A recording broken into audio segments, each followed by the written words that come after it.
Patrick Artus, bonjour. Bonjour. Vous venez d'écrire avec votre confrère économiste Olivier Pastré l'économie post-Covid. Alors je dois le dire, même si vous terminez sur un scénario optimiste, que la tonalité de l'ensemble de votre livre est encore assez noire quand même. En tout cas, certains rêvent après cette pandémie d'un capitalisme tout nouveau, tout beau, inclusif, où les pollueurs seraient les payeurs. Tout ça, ça vous laisse assez sceptique ? Je dis que ce ne sera pas le mouvement naturel. Les entreprises souffrent beaucoup dans tous les pays de l'OCDE cette année. On va avoir sans doute 25% de baisse des profits des entreprises en 2020. L'endettement des entreprises augmente extrêmement rapidement. Donc on a une dégradation des bilans des entreprises, une dégradation des comptes des entreprises. Et la première chose qu'elles vont faire, comme on l'a vu à chaque fois dans le passé, c'est d'essayer de restaurer leur situation financière. Donc on va avoir un très grand effort à partir de la fin de cette année et à partir du moment où l'économie sera normalisée, appelons ça après le vaccin si on veut, pour redresser les comptes des entreprises. Et qui va se matérialiser comment alors ? Alors, comme d'habitude, et comme on l'avait vu après la crise des subprimes par exemple, rigueur salariale, donc il y aura sans doute un gel des salaires dans la plupart des pays. Supplément de délocalisation, on va chercher des coûts de production plus bas là où ils sont bas. Regardez les annonces déjà que nous avons, et ce n'est qu'un début.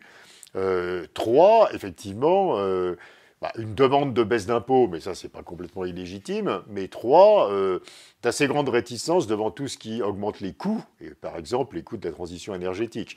Donc l'idée, alors les opinions, évidemment, ont évolué. Les opinions expliquent qu'il faut relocaliser, qu'il faut augmenter fortement les bas salaires, qu'il faut accélérer la transition énergétique. Mais la réalité, c'est que les entreprises vont essayer de faire exactement l'inverse de tout ça. Donc il faut s'attendre à une situation assez tendue, en fait. On parle déjà beaucoup de suppression d'emplois dans certaines grandes entreprises, comme Air France, Bridgestone, même si c'est des cas totalement différents. Mais il y a quelque chose de moins visible qui arrive, et vous parlez carrément d'un bain de sang à prévoir dans les PME. Alors, dans les PME, non. Enfin, dans les PME, parce qu'on en parle moins, mais la grande particularité de cette crise, c'est que d'habitude, tout le monde va mal dans une récession et après, tout le monde va bien. Ça, et même en 2009, c'est ça qui s'était à peu près passé. Là, tout le monde va mal, encore que, mais il y a des secteurs qui vont jamais retrouver une situation normale. Donc il y a des secteurs d'activité où les chiffres d'affaires vont rester durablement plus bas. Et donc ça, on les connaît. Enfin, on a une idée, on devine, et il y a des choses qui sont plus compliquées à envisager. Bon, il y a évidemment le transport aérien, l'aéronautique, les automobiles traditionnels, sans doute une partie du tourisme et de la restauration, la distribution traditionnelle parce qu'on consomme en ligne, l'immobilier de bureau parce qu'on télétravaille. Il y a des choses qui sont toujours un peu incertaines. Est-ce que le tourisme de masse à longue distance va recommencer ou pas ? Moi, je pense que non, mais il y a certains professionnels du secteur qui pensent que peut-être oui. Mais enfin, il y a des choses qui sont plus sûres. Et alors, bien sûr, ce sont les grandes entreprises, mais après, c'est toute la gamme des sous-traitants. Regardez l'automobile, toutes ces petites entreprises qui travaillent pour les constructeurs sur les moteurs diesel, sur l'électronique, sur les fluides, etc. Donc, ça va être... et donc, on va être confronté à quelque chose dont on n'a absolument pas l'habitude, ni d'ailleurs la capacité de traiter correctement, qui est la nécessité de déplacer des centaines de milliers d'emplois des secteurs qui vont mal vers les secteurs qui vont bien. On va y venir, mais le gouvernement vient tout juste d'annoncer qu'il prolongeait l'indemnisation à 100% du chômage partiel dans certains de ces secteurs qui sont totalement à l'arrêt en ce moment. Combien de temps ça peut durer ? À partir de quand est-ce qu'il faudra dire aux salariés qui sont concernés, écoutez, il faut passer à autre chose et il faut vous reconvertir ? Si on savait aujourd'hui avec certitude quelles entreprises vont retrouver leur chiffre d'affaires et quelles entreprises ne vont pas retrouver leur chiffre d'affaires, on saurait mieux travailler. Ça n'a aucun sens de faire du chômage partiel indemnisé, y compris à 100% dans les quelques secteurs en difficulté, comme le tourisme, l'aviation, etc., si les entreprises doivent à la fin licencier. Par contre, ça a du sens si les entreprises vont à la fin retrouver un niveau normal d'activité. Et évidemment, ça, c'est très difficile à anticiper. Alors, à nouveau, il y a des secteurs où on sait, le transport aérien, il y a un assez grand consensus pour dire qu'il y aura une baisse que même dans 2-3 ans, on sera toujours en dessous de ce qu'on envisageait. À nouveau, les restaurants, est-ce qu'on le sait ? Après, si on a un vaccin, un traitement efficace contre la Covid, est-ce qu'on retourne tous autant au restaurant qu'avant ? Peut-être. On fait un peu d'histoire dans le livre aussi avec Olivier Pastré et on s'aperçoit qu'il y a deux choses systématiques quand on a des grandes crises épidémiques, des grandes pandémies, c'est qu'on sous-estime les changements structurels que ça provoque qui viennent souvent d'ailleurs de changements de comportement. Hein. On parlait tout à l'heure du télétravail, qui est un gros changement de comportement. Hein. Et on cherche toujours un bouc émissaire d'ailleurs, aussi annexement. Mais surtout, on a toujours sous-estimé les ruptures structurelles. Et donc, je crois qu'on va être plutôt... Moi, je suis plutôt dans un scénario plus négatif. C'est-à-dire, oui, je pense qu'il y a beaucoup d'entreprises qui ne vont pas retrouver des niveaux normaux d'activité. Et donc, à un certain moment, il faudra accepter que le chômage partiel n'est pas la bonne solution. Mais malheureusement, nous ne sommes pas un pays où le système de formation professionnelle a une capacité de transférer des centaines de milliers d'emplois d'une industrie vers une autre. On n'est pas le Danemark, quoi. On va venir à quelques pistes pour essayer de s'en sortir, dont celle de la formation. Mais pour compléter le tableau, vous redoutez, après la crise épidémique, une période de stagflation, c'est-à-dire non seulement une croissance faible et des difficultés sur l'emploi, mais une forte inflation ou un retour de l'inflation. Qu'est-ce qui pourrait nourrir cette inflation ? Oui, alors l'inflation, c'est un point débattu. Je ne pense pas du tout qu'on est en déflation. Alors évidemment, cette année, les prix sont très bas, l'inflation est hors de zéro.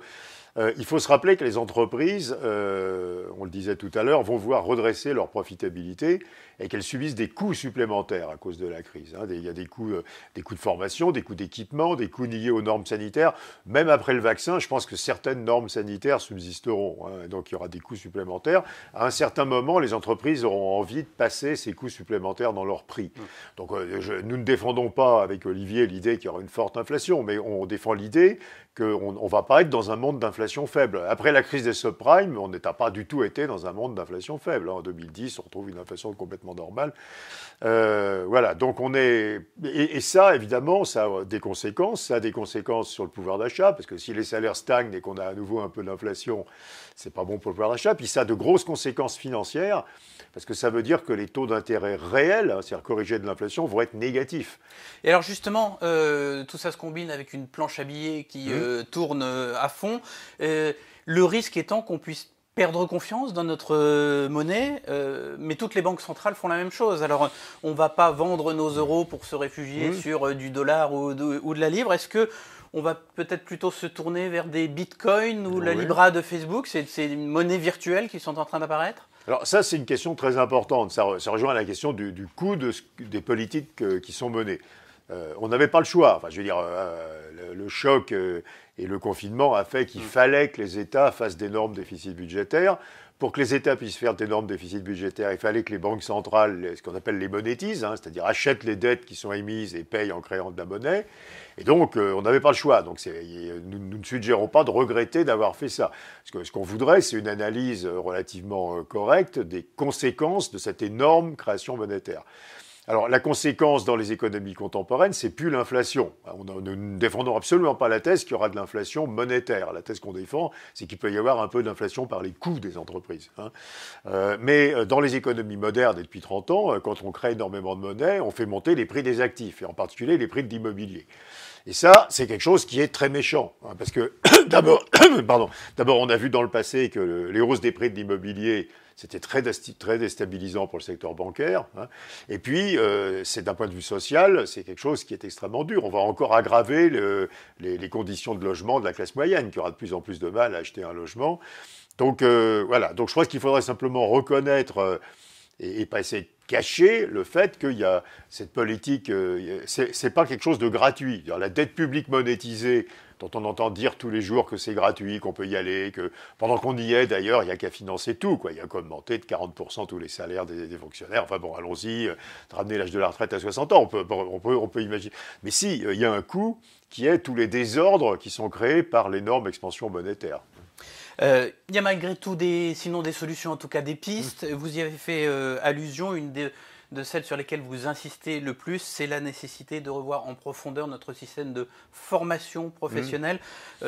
Pourquoi c'est encore plus crucial que ça ne pouvait l'être jusque-là? Oui, on l'a dit tout à l'heure, il va y avoir peut-être plus d'1 million de personnes qui vont devoir changer d'emploi et donc changer de compétences. Et donc, il faut un système de formation professionnelle qui soit capable de s'adapter à ça. Donc, d'abord, une question simplement de taille. Ce système, d'ailleurs, est en pleine réforme, comme vous le savez, mais qui vont dans le bon sens, d'ailleurs. Mais le défi, ça va être d'abord de former des centaines de milliers de personnes et ensuite de les former au bon métier. Donc je prends un exemple stupide, mais qui est révélateur. Si quelqu'un est steward chez Air France et perd son emploi, et qu'on lui propose un travail dans les services informatiques, il faut une formation au milieu. Est-ce que le système de formation est capable de faire ça au bon endroit? En plus, vous savez qu'il y a un problème géographique en France. Hein. C'est très difficile de bouger, parce qu'il y a une très grande illiquidité du marché de l'immobilier. Donc quand on travaille dans un endroit et qu'on a acheté une maison, c'est très compliqué d'aller travailler ailleurs. C'est très coûteux en plus, hein. Il y a des droits de mutation. Enfin, donc on est assez inquiet avec Pastré sur la capacité, à la différence de ce qu'on voit dans les pays d'Europe du Nord, par exemple, qui font ça très bien, la capacité de notre système, à la fois, disons, de système enfin, Pôle emploi, hein, et le système de formation, qui sont assez mal branchés l'un sur l'autre, comme vous le savez. Il y a beaucoup de chômeurs qui attendent des mois qu'on leur propose des formations. Hein, donc il n'y a pas un bon branchement du système de formation sur le chômage, même s'il y a des efforts qui ont été faits. Maintenant, il y a des plans de rénovation des compétences, enfin, il y a des choses qui ont été mises en place, mais c'est probablement très rudimentaire par rapport aux besoins qu'on va avoir. Alors, parmi les autres suggestions que vous faites, celle de décentraliser vraiment la France, oui. Avec ce que vous appelez une inversion de l'initiative des réformes. Est-ce que vous pouvez nous expliquer ça? Alors, c'est valable dans plein de domaines. Ceci est valable pour la technologie. On prône le copier, ce qu'ont fait les Américains avec la DARPA, qui est quelque chose qui part vraiment du bas. C'est-à-dire une entreprise a une innovation, et elle a une administration qui est capable de la financer si elle trouve que cette innovation est valable. Hein. Donc l'innovation part d'en bas. D'ailleurs, il y a pas mal de chroniques aujourd'hui de patrons de PME qui disent que ce qui a été mis en place dans le plan de relance en France part trop d'en haut. Donc l'État a dit, moi je veux bien financer ça, ça et ça. Et le patron de PME dit, mais moi j'ai un projet formidable, simplement il n'est pas dans la liste du gouvernement. Hein. Donc ceci est vrai pour ce qu'on appelait les contreparties du plan de relance. C'est-à-dire que, bien sûr, il faut des contreparties. Simplement, on ne peut pas faire le Grenelle des contreparties quand vous allez faire les mêmes contreparties chez Sanofi et chez Air France. Quoi, je veux dire, hein. Et donc il faut que ça soit totalement décentralisé. Donc il faut un vrai dialogue social d'entreprise. Et vous voudriez la même chose pour le processus législatif aussi, qu'on parte des communes, des départements, des régions et qu'on fasse remonter ça? Oui, enfin, je pense qu'il faudrait une chambre parmi les 3 chambres qui soit une chambre éventuellement de citoyens tirés au sort. Pas imaginer que le Conseil économique, social et environnemental aujourd'hui devienne une chambre de citoyens tirés au sort. On a vu avec la Convention d'ailleurs sur le climat que quand vous tirez des gens au sort, évidemment c'est très compliqué, mais si vous les formez, c'est-à-dire si pendant quelques mois vous les mettez en contact avec les experts, les spécialistes, etc., finalement ces gens deviennent extrêmement compétents pour fournir des idées. Donc, et puis, vous voyez, le dialogue social en entreprise, c'est extraordinairement important. On ne va pas pouvoir régler les choses. L'État ne va pas mettre un bureaucrate dans chaque entreprise pour savoir comment elle a utilisé l'argent de la relance. Quoi. Je veux dire, c'est pas possible. Par contre, il y a des syndicats. Simplement, il faut qu'il y ait des syndicats. Donc, on plaide aussi pour un grand développement du syndicalisme en entreprise. Alors, ce qui était, rappelez-vous, une des composantes du macronisme pendant l'élection présidentielle. Hein, l'idée que le syndicalisme n'a pas vocation à gérer la sécurité sociale, mais il a vocation à négocier en entreprise. Vous terminez le livre par un prologue, car tout commence dans les mois qui viennent, écrivez-vous, et l'un des éléments qui, à vos yeux, sera les plus déterminants pour le sort de cette économie post-Covid, c'est le résultat de la prochaine présidentielle américaine. Trump ou Biden, qu'est-ce que ça changera ? Alors, ça ne changera pas grand-chose, il ne faut pas rêver, sur les relations commerciales mondiales. Les démocrates sont aussi protectionnistes que les républicains, et normalement, ils sont d'ailleurs beaucoup plus protectionnistes que les républicains. Donc le conflit Airbus-Boeing, il ne sera pas moindre avec Biden. Non, je pense que Biden est quand même multilatéraliste. Ce qui est une très grande différence. Donc, il voudra retravailler avec les organisations multilatérales, avec l'ONU, avec la Banque mondiale, avec l'OMS, avec l'OMC pour le commerce, on imagine. Etc. Donc ça, c'est quand même quelque chose d'extrêmement important. On est dans des crises mondiales, donc si on n'a aucune coordination mondiale. Alors, vous voyez que dans la santé, la coordination se fait finalement...